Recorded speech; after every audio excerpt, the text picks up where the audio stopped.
I'm going to be slicing some veins tonight. I've got a bunch of these new leaves that I just pulled out of the garden. And actually, I pulled them out yesterday, but this is that little plastic, Tupperware box kind of thing with a lid like that. People store. And these leaves have been in here in their, between their paper towels to keep them airy. And a bunch of these are actually, you kind of hear that they're a little papery sounding. So I'm going to go ahead and gather up those ones that are, they're not dry. I don't want them to get dry, but they're getting crispy enough to where I can, stick them into a jar like this. Just stick them in there loose, I think there's a couple more that are almost dry. Let's see. Yeah, got a couple more there. So I'll just stick those in there and put a lid on that and let that moisture just kind of, let them ferment in there a little bit. There'll probably be another 4 or 5 days in there before they turn completely brown, and then I can pack them tighter into a jar. But these ones in here between these papers, they're kind of halfway there. They're kind of light and flopsy. You can feel them. They're cold when they're still wet, and the wetter they are, the cooler they are. It's interesting when you put your hands on. So I'm going to be cutting the veins. See that mid vein on there, if it has a lot of water in it, this part of the leaf will dry out, but that middle part will just keep seeping water and seeping water and seeping water out through the leaf. So I do this thing to that vein. I'll show you how to do that. Get that out of the way. These are the new leaves that just came out of the garden. Some of them are monsters. I mean, I've got like, this is, see that one there is as big as, I don't know, past my elbow to my tips. And a real nice, big, leathery, shaky thing. And these paper towels, they fit in that box real nice. So I'll end up cutting this leaf to, probably cut it like in half and split it between a couple paper towels, between 2 paper towels so they'll fit in the box. You can't have them folded over on itself or they'll just rot. So what I do, let me get my little sharp little knife hanging up here. Got a bunch of different sharp knives. But this was kind of a breakthrough for me because it really took them such a long time to dry with that vein on there. And you can see that vein, it's just about as thick as my little finger, and that is as hard as like celery. But all the fibers in it go a long way like this. So and what I do, I've got this is like a little leather pad on my desk. It's got a little bit of an edge there, which when I lay this down on there, right on that edge, it kind of rolls that vein up, kind of sticks it up a little bit. You don't have to have it. I could have it flat on here and do the same job. And you might not have something like this at your house, like that leather thing. So I'll just go ahead and do it on the flat surface here. And I'm pushing the fat end down away from me down there. And I'm going to hold the leaf here and start shaving into that vein. And I just kind of scratch at it. I'm going to get my glasses on too. I'll be able to see better. Yeah, okay. So I'm going to start just kind of shaving like that until that knife blade starts just kind of skinning the top of it a little bit. And then you can just kind of saw and push, and you can aim your blade up or down to go deeper down towards the leaf.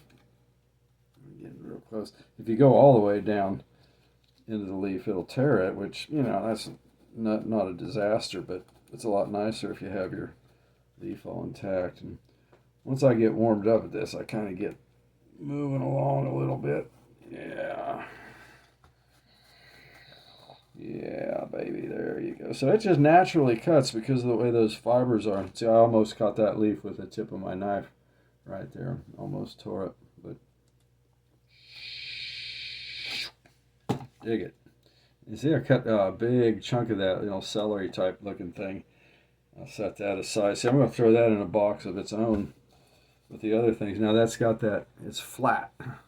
right? And it's all exposed, and all those juices are exposed to the air and drying out. So that leaf will dry out a lot more evenly.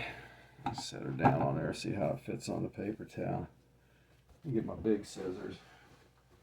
Big boy, get my big boy scissors out. Okay, I'm just going to cut it about there.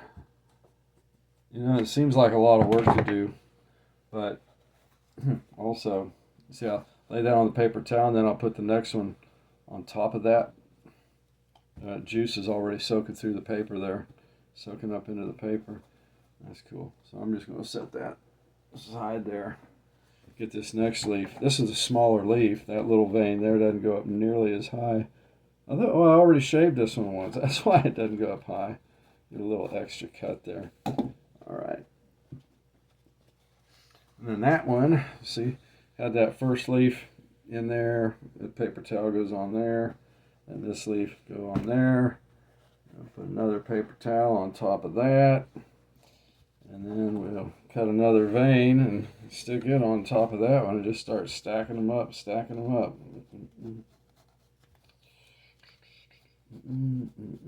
Took me a few tries to kind of figure out how to slice down this vein and aim my knife. Aim at my knife. You got to slant my knife up a little bit to keep it from going straight down into the leaf. If you aim it up too much, whoop, you come up out of there, whoop, like that. But you can always dig back in there, shave off, especially that bottom end. If you take off a little bit of that bottom leaf, like, and it kind of tears it off like that, great. I mean, it just gets that big chunk of stuff off, and that little bit of leaf that you cut off of there is not going to be anything.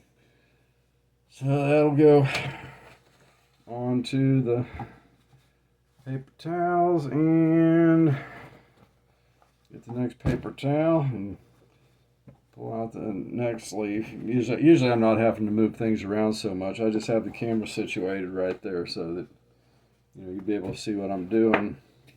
And anyway, I probably don't need to go on and on and on about this. I mean, there's only so much to talk about. But okay.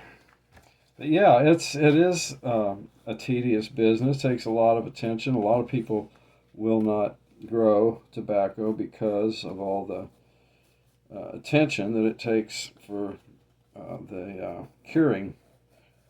There we go, nice. For the curing process. They don't want to mess with it. But, tobacco is money. Always has been, always will be. For better or for worse, God bless our hearts, somebody's always going to be smoking. Now this one, see how that leaf fits on there pretty good down to the edge. But if I'm going to cut something off of here because it's a little too long, like that, I'm going to cut this little fat end down here because I'm not losing much leaf by doing that, but I am taking off a nice chunk of that wet stuff, the thicker part of it, So anyway, that's what we do. We stack them up like that, and eventually I'll get them all laid out. And these ones here, these are the ones that, the ones I was working a couple nights ago, and I put them in there loosely to dry out, and they did real nice. They were kind of greenish and a little moist like that when I was just working with. There's another jar of those loose things that are just kind of in the drying out stage, and then once they get going, I can pack them in. Once they get dried pretty well, I can pack them in there really, really tight until it's time to cut them into this. Until it's time to cut them into these kind of little chips, the little tobacco chips that I do on my paper cutter before it goes into the blender to turn into smoke. So there you go. Just another day in the life. Another day in the life of the tobacconist.